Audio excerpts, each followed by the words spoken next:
You've probably heard that 9 of 10 startups fail. We learned that of the millions of businesses that get registered, only a few ever make it beyond the first few years. You've been told that entrepreneurship is not for the weak of heart. Yes, I 100% agree with you. It is not a job for the faint-hearted. It is not something that anybody can jump into. But then, the reasons why many of these businesses fail is because they started wrong. And of course, if the foundation is destroyed, like they say, what can the righteous do? Welcome to my YouTube channel once again. My name is Temi Adenuga, and I'm going to be talking today about the 5 simple steps to start your first business. I'm not here to deceive you or tell you that it's all bed of roses. I'm not here to tell you, once you start your business today, it's going to be all rosy and nice tomorrow. I'm not even here to tell you that I don't even have a successful business, so to speak, yet. But one thing that is certain is I've been in business for a few years now, and I can share my own experiences and in a way try to make sure you don't make the kind of mistakes that I made when I started. So let's dive right into it. And hopefully by the end of this, you would be able to make, decisions about that business you want to start and follow the appropriate steps such that you don't make the mistakes that I made. But before we get right into it, you need to ask yourself a few questions. In fact, this is just one question, and if you can answer that one question, you can determine if this video is for you or not. The first question is, are you ready to actually start a business, or you just want to monetize a hobby? That's the biggest question you can answer, because doing business without answering that question is as good as not doing it at all. Because a lot of us, what we really want is to monetize a hobby that we are, not to actually build a lasting business. But if you're that one person that wants to build a business, whether it's, you're working in 9 to 5 and you want to start your own new business, or you just want to do something, maybe you're fresh out of school, whatever the situation it is, if this video helps just one person, I would be glad and it would have achieved its purpose. Thank you, and follow me as we go through. So there are 5 simple steps that you need to follow to start your own business. And I may be, touching on some shattering beliefs that people literally have. And well, this is my own opinion. I would take it with a pinch of salt. But, you can just make what you can from this. So let's dive right into step 1. The first thing you need to do is ideation or conceptualization. What is ideation? What exactly does it mean to get an idea? You need an idea. Apparently, it's a no-brainer. If I'm starting a business, I need an idea. And ideas are almost worth nothing, especially in the ways you think about them, because anybody can come up with ideas. Just sitting down, you come up with ideas. Just standing up, you come up with ideas. You can wake up in the morning and come up with ideas. Walking on the road, you can come up with ideas. So ideas in themselves are worth nothing. But when you want to build a business, ideas are everything. You need to start with an idea. I'm not going to focus so much on what generating an idea is or what exactly ideation is in itself, because there are loads and loads of videos on the internet that can help you define what an idea is. I'm going to tailor this to actually building a business or starting that business of your dreams. Whatever it is that you want to do, come up with 10 ideas, 10 simple ideas of the things you want to start. A lot of us just take one idea, we start it, and then we get on with it. No, that's not how we should run it. Typically, you are advised to write out at least 10 ideas that you would like to work on. So the first question is, how exactly do you generate these ideas? 10 whole ideas, 10 business ideas. How do you generate them? I would say that the way to generate your ideas, particularly this 10 that you want to build your business upon, is a concept that I learned from a book. I think it's called Good to Great by Jim Collins. The best ideas are at the intersection of skill, money, and passion, right? The best ideas are those that are at the intersection of skill, that is something that you know how to do really well, something that you can easily learn to do, or something that you find yourself just doing naturally. Then there is money in it, in the sense that people need this thing daily. everywhere, wherever it is, people actually need this thing and they are purchasing it. For example, salt is a daily commodity. I'm not saying you should go and start selling salt, but I'm just giving an example of an item that people actually need daily. And of course, they are ready to pay money for it. Regardless of what the economy is saying, people will pay for salt. And then passion is the least important of the three, but if you can find something that, eats all the three at the same time, then you've hit a jackpot. Now, filter all your ideas through this lens. So you have 10 ideas. Idea 1, 2, 3, 4, 5 till 10. Check if they fit all these three criteria, and then you would have started the ideation process. So typically, you can just ask yourself, what valuable skills do I have that people need daily and actually pay money for? All your 10 ideas should answer that question. And of course, if you're, conversant with the use of ChatGPT and AI tools, you can use AI tools to generate ideas for yourself, and they would also work. But just make sure you have a minimum of 10. And for my Bible folks, if you believe in God, you can also get ideas from God. I'm a strong believer in the fact that people can get ideas from God, but just don't be emotional about it and don't overthink it when you get this kind of idea. Now, after you've generated your ideas, what is the next thing you should do? Follow me. Now, for each of the ideas that you've written down, you need to answer the question, what problem am I solving and for who? So we've listed out all our 10 problems. Now we need to find out who we are solving this problem for. It's very, very important. If you don't know what problem you are solving and who you are solving for, then you literally shouldn't be doing that business, or you shouldn't start that business. Now, this thing, people run away from it a lot. So for example, you're starting a restaurant, and your restaurant is going to be in, say, Victoria Island, Lagos. And then I ask you, what problem are you trying to solve? People literally look at me and they're like, what do you mean by what problem? Yes, what problem? There has to be a problem. If there is no problem, then what are you solving? What service are you providing? Remember, money follows value, and value solves problems. So if you don't have any problem you're really solving, then you're not creating value. And if you're not creating value, of course, there's no business because there's no money. You can't generate money from that thing that you're doing. So yes, it's important to actually answer that question. What problem are you solving and for who? Now, we're still on ideation here. We've generated those ideas. We've answered the question, what problem does each of these ideas solve and for who? Then we need to analyze each of these ideas that we've written out, right? There are many ways people actually analyze ideas. You could decide to use, is it the Scamper framework? You could use so many other frameworks, but I personally prefer the BCG metrics, right? BCG is Boston Consulting Group, is one of the top global consulting firms in the world. The employees of that company created a matrix called the BCG matrix some years ago. Now, this matrix is quite interesting, and I think I'll just attempt to explain it in the simplest way possible. So what exactly is the BCG matrix? So imagine you have a shawarma stand, for example, in Lekki, Admiralty Way in Lekki, or you have it at the center of Allen Avenue in Ikeja, Lagos. And, people are always coming to buy your shawarma because you have one of the best shawarma in the country or in town. Everybody is always at your store. You are always selling out, but you're not making a lot of profits, but you are selling. There's growth constantly every month or month. You see that people are buying, people are purchasing new things, people are buying your shawarma every time. And then you have another business where you sell online cakes. You probably started that when you were in the uni or something, and that one just brings in money. People just order cakes every day. You don't even have to stress because you now have a team that works on it. Now, the point is you don't have to stress, right? So you have that cake business that you do.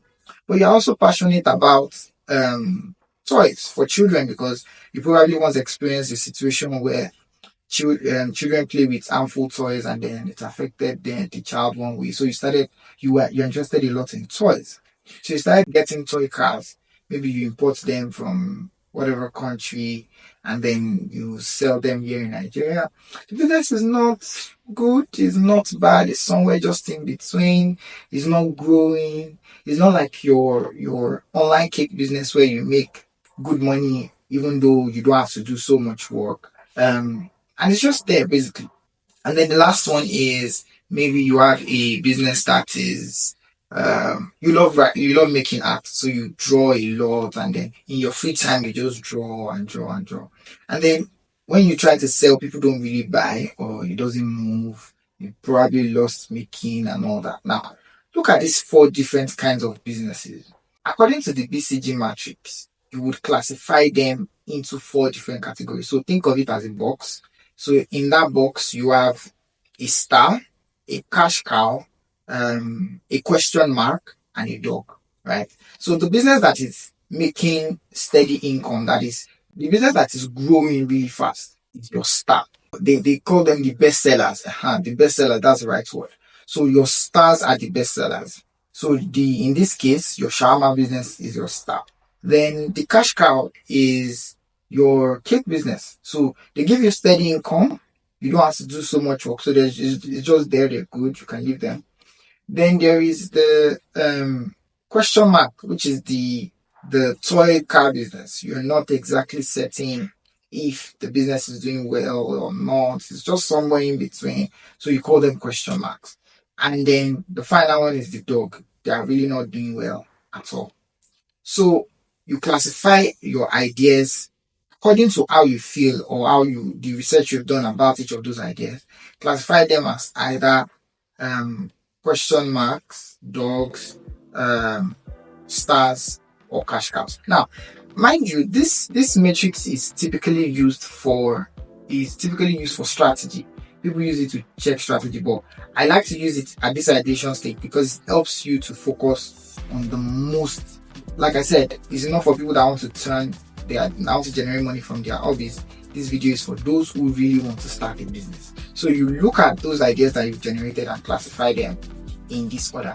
Now, the reason you need to do this is because typically your business will go through all these phases, but you want to pick the best odds of getting, the success. So typically most businesses will start as a dog and then they become question marks and then they become stars before they go back to cash cows. And typically that's just how it is.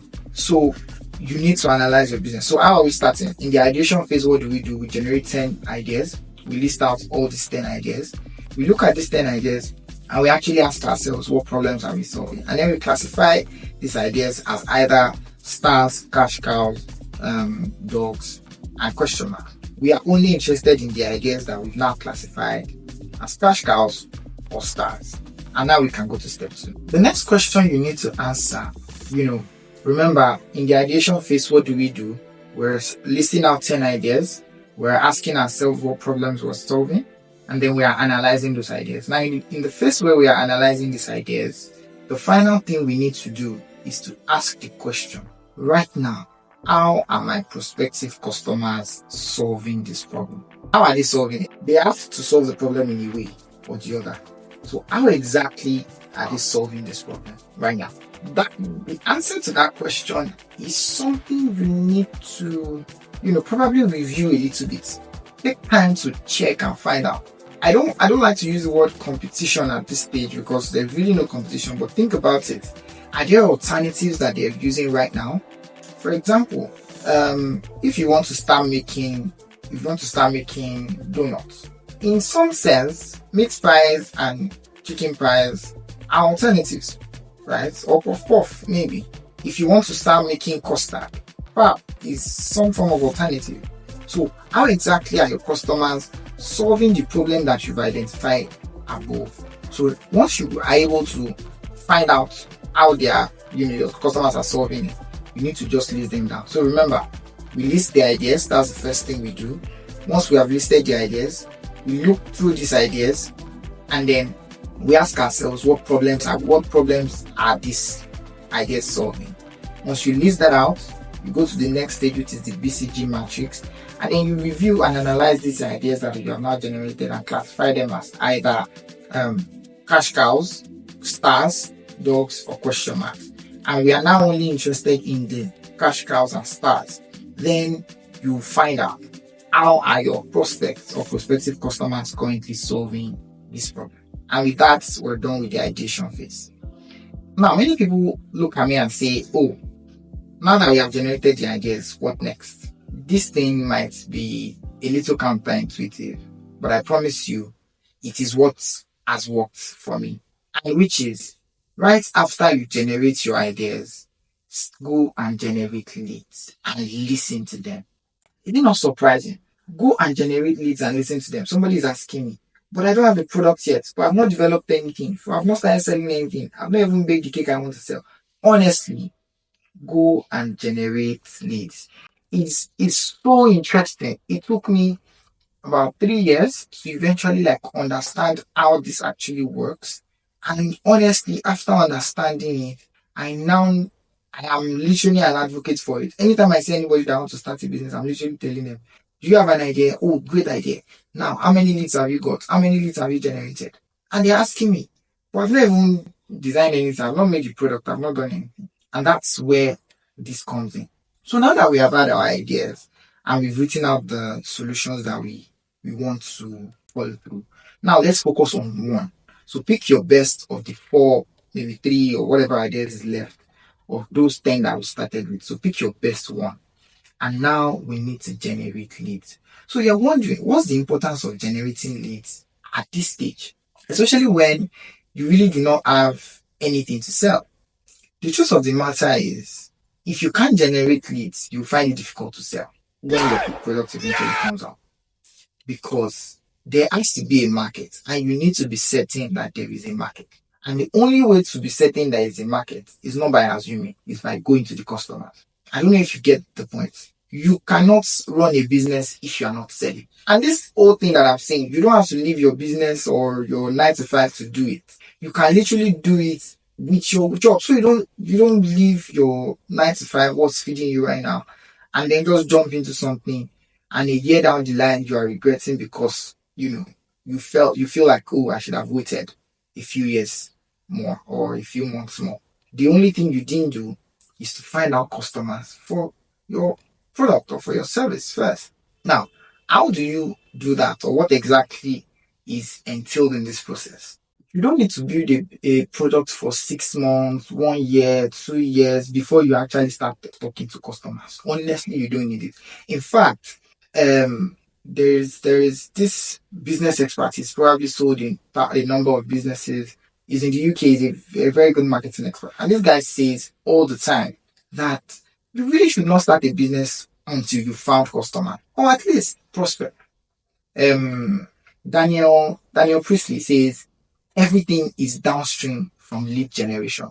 Like every single thing, no matter the business you're starting. Well, some exceptions though. Like typically, this advice is not for people that are building luxury brands or that are trying to build a refinery, a Dangote refinery. No, this is not for you.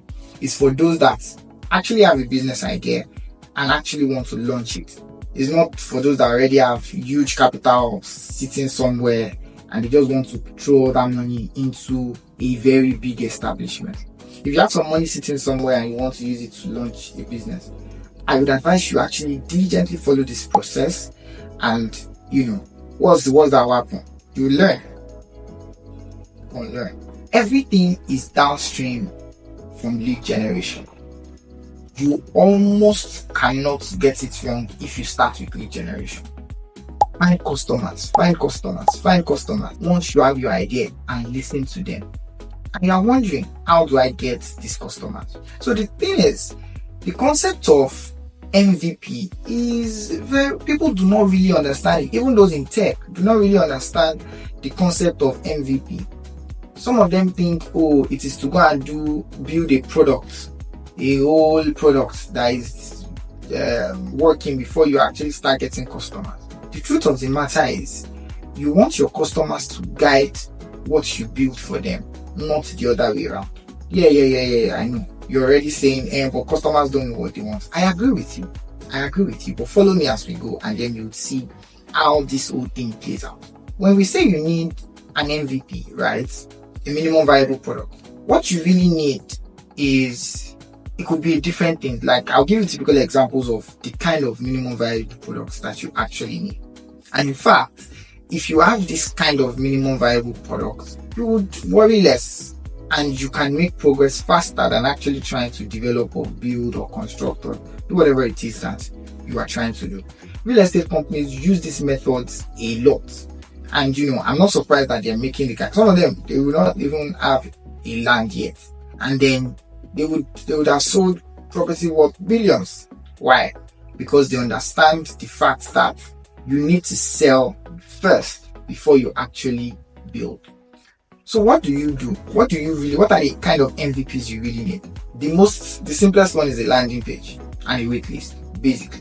A landing page and waitlist. If you check most of the startups that get into Y Combinator and stuff, some of them don't even have a product yet. They only have an idea that they've synthesized, and then they built a waitlist. They have a landing page, they put a few information about the products there, and they built a waitlist. There are so many examples. I know of a business in the UK that raised about $5 million on an idea. They just had a very long waitlist, and that's basically it. A landing page and a waitlist. Boom. You get started and then you move. The next thing is a product mockup. This applies particularly if you're doing hardware. So if you're designing hardware, or you're giving like a product that is physical, you're selling a product that is physical, you can do a mock-up of that kind of product. But it doesn't apply to every single product that is physical. You should think a little deeply about it before you actually design it. But for example, you want to build a robot, for example, in those kind of situations, you would actually need a mock-up. If it is 3D mock-up, go to Fiverr, go to Upwork, get somebody that is great with product design and they can help you design that.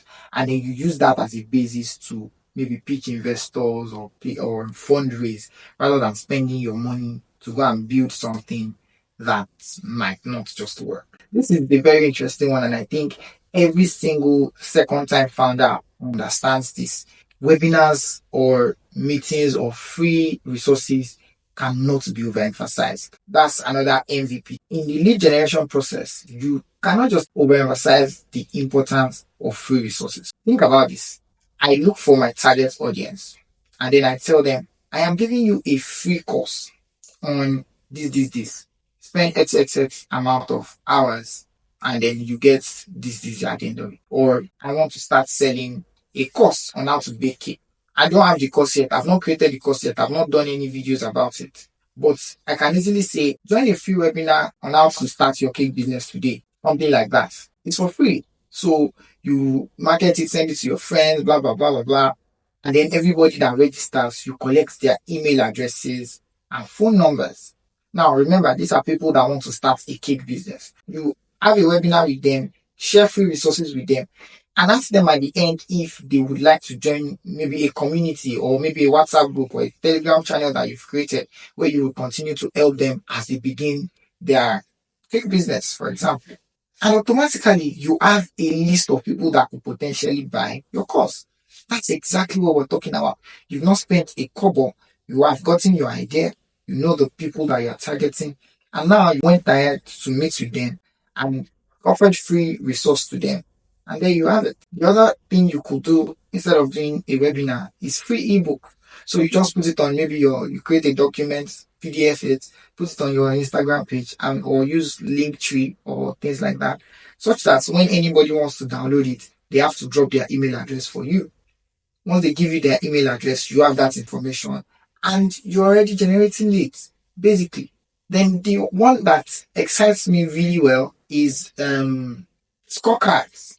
Scorecards are extremely great ways of getting leads in the beginning. And this is very interesting. In fact, Daniel Priestley has a whole book written on the scorecard approach, how to generate leads with scorecards. People are always looking for validation and accomplishment. And the reason scorecards work is that it taps into that need. It enters into the person's mind and actually taps into that need for them to feel accomplished. So if you look at most personality tests, for example, People take it, they just click and click and click and click and click. And at the end of it, it comes up with something, right? If you've ever done a test and it shows you a screen where you have, you are 10% this, 20% that, 30% this. People do it because it helps them fulfill that need for acknowledgement. So imagine you are sending a survey each to people where what they are actually doing is helping you answer the questions you have about the business you want to build, while at the same time accomplishing their needs. So it's a two-way street. They're achieving something, you are achieving something, and you're getting salient information about how to grow your business. Basically, that's how it works. Interestingly, that's what scorecard does. I'll probably put a link to some of I think there are a couple of platforms that you could use to generate this kind of scorecards. I think there's Typeform, there's Jotform. I'll try not to mention or add the overly expensive ones. You can use Typeform for free. Jotform also has a free version.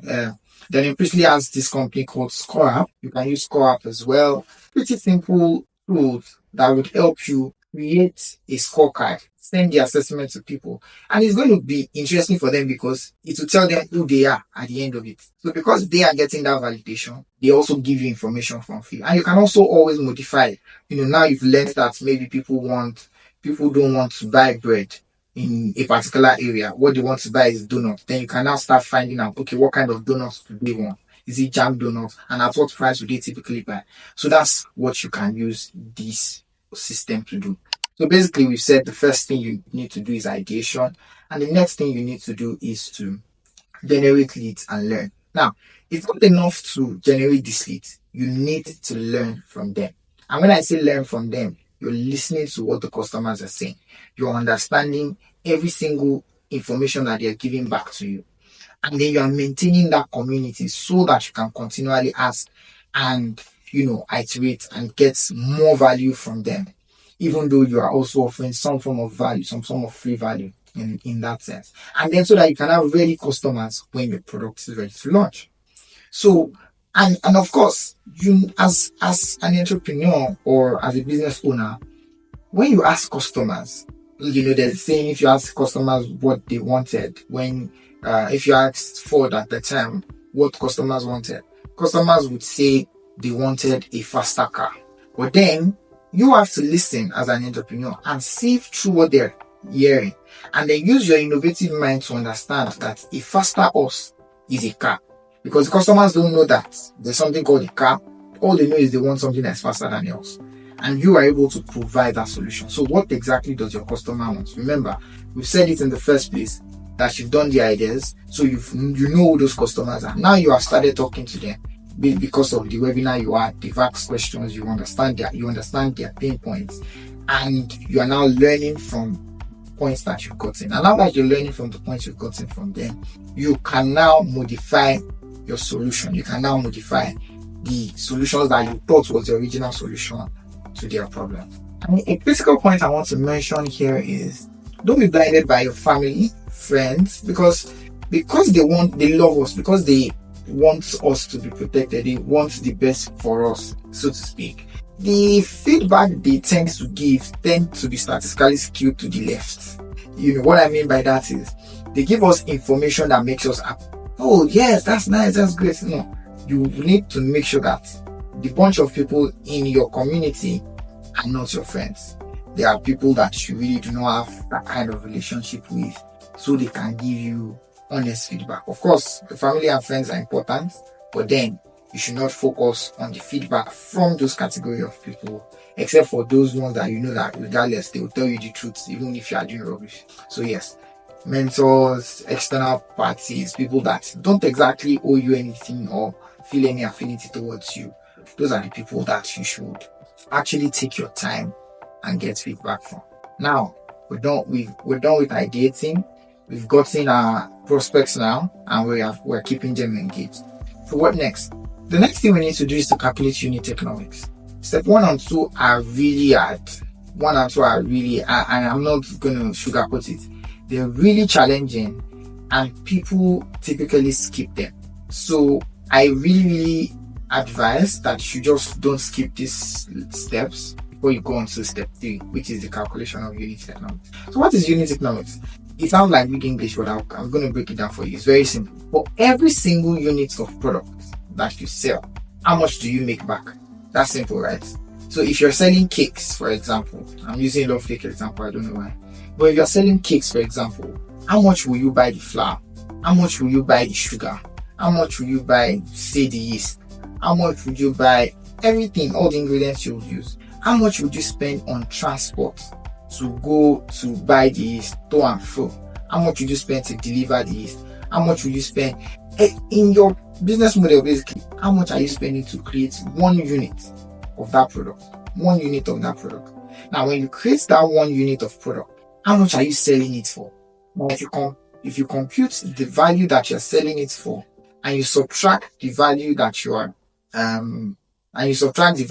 are spending to make it, that's your profit, right? Now, what is that percentage profits that you are making basically on one product, on one single product? So if you have, like, say you plan to make 10 different kind of cakes, 6 inches, 10 inches, 12 inches, whatever the number of inches, you calculate the unit economics for each of them, and then sort of find an average, to sort of help you determine how much profit you can make per item. And in fact, this step can make you determine the price. So sometimes we just assume in our mind, oh, because of this, I should be able to sell this product for this. Now, if you look at competitors, sometimes you see that your competitors are selling for way lower. And that's very possible. And sometimes it's not because of anything. It's just because they have economies of scale.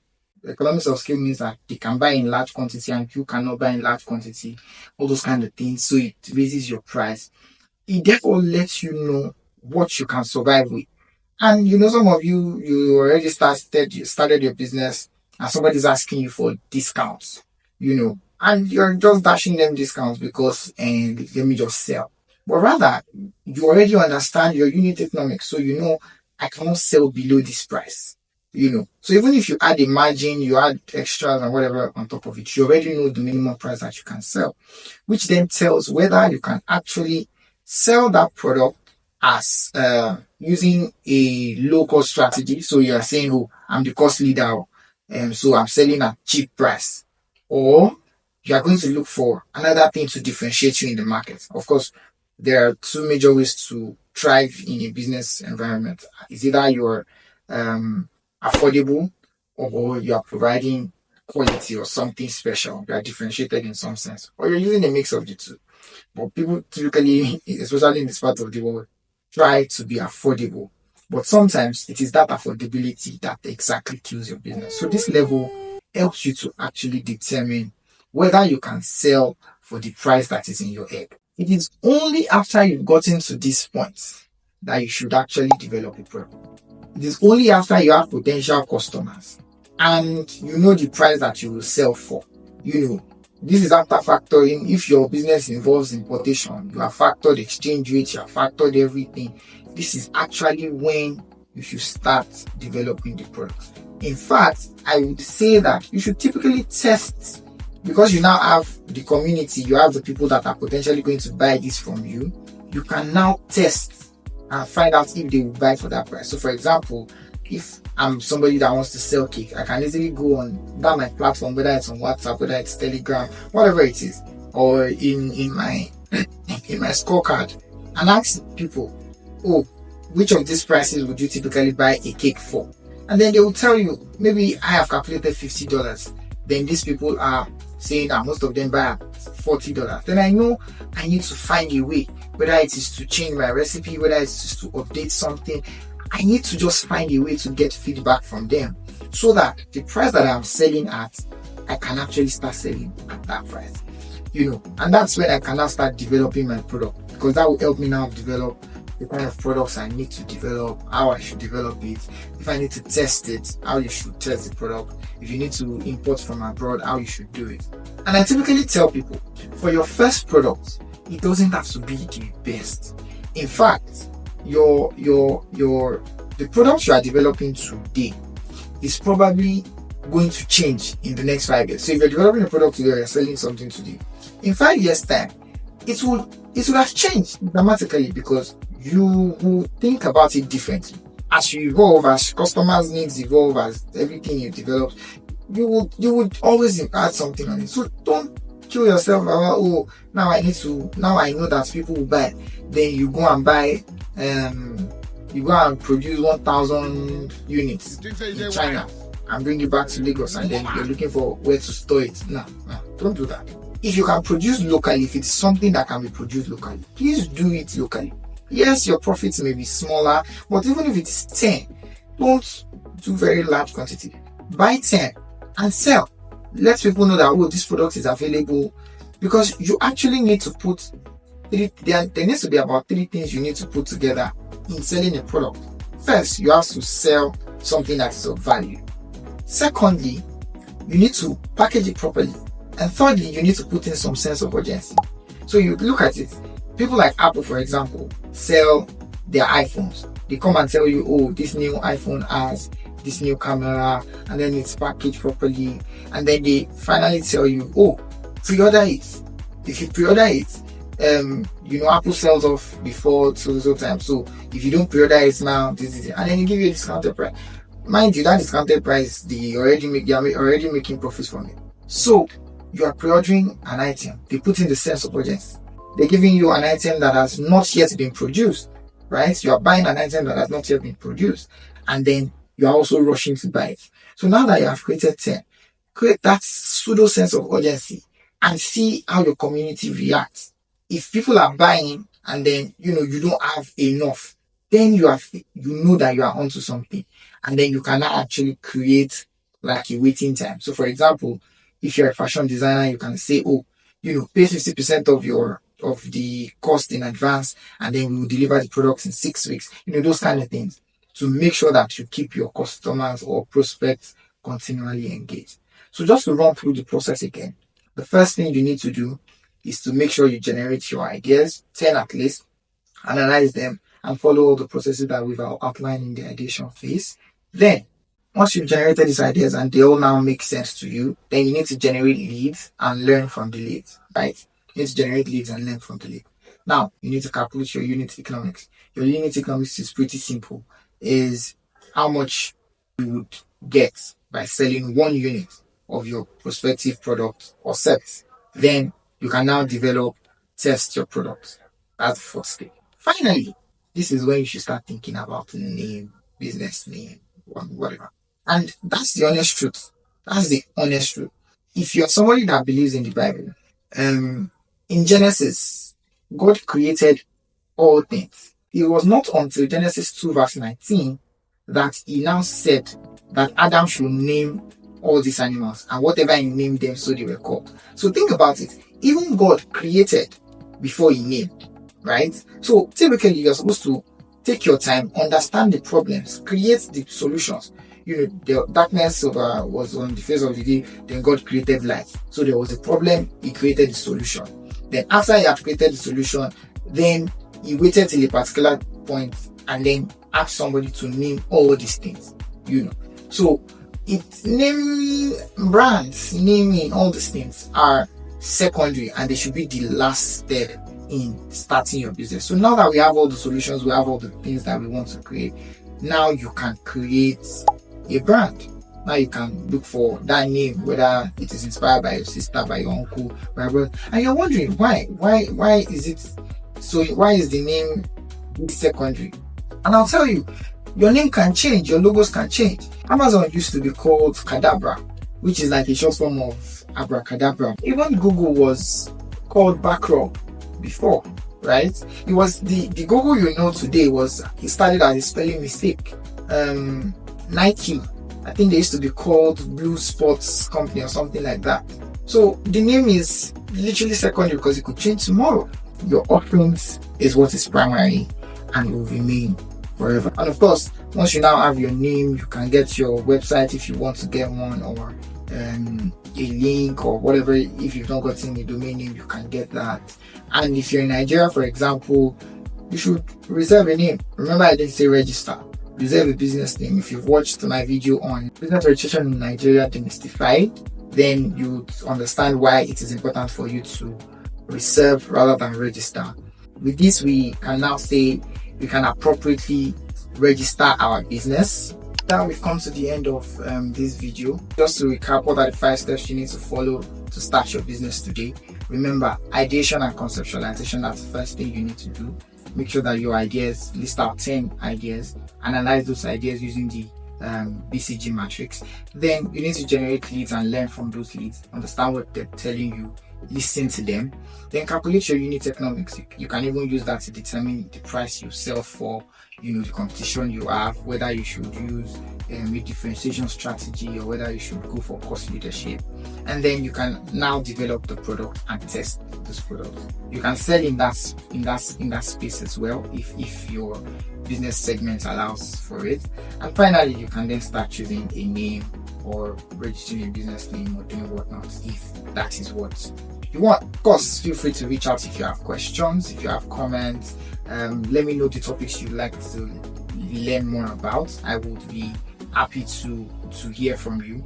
And also don't forget to subscribe to this channel and watch other videos. It really helps the channel and encourages me to continue to do this. So thank you very much and see you in the next video. Remember, baby steps and short breaths.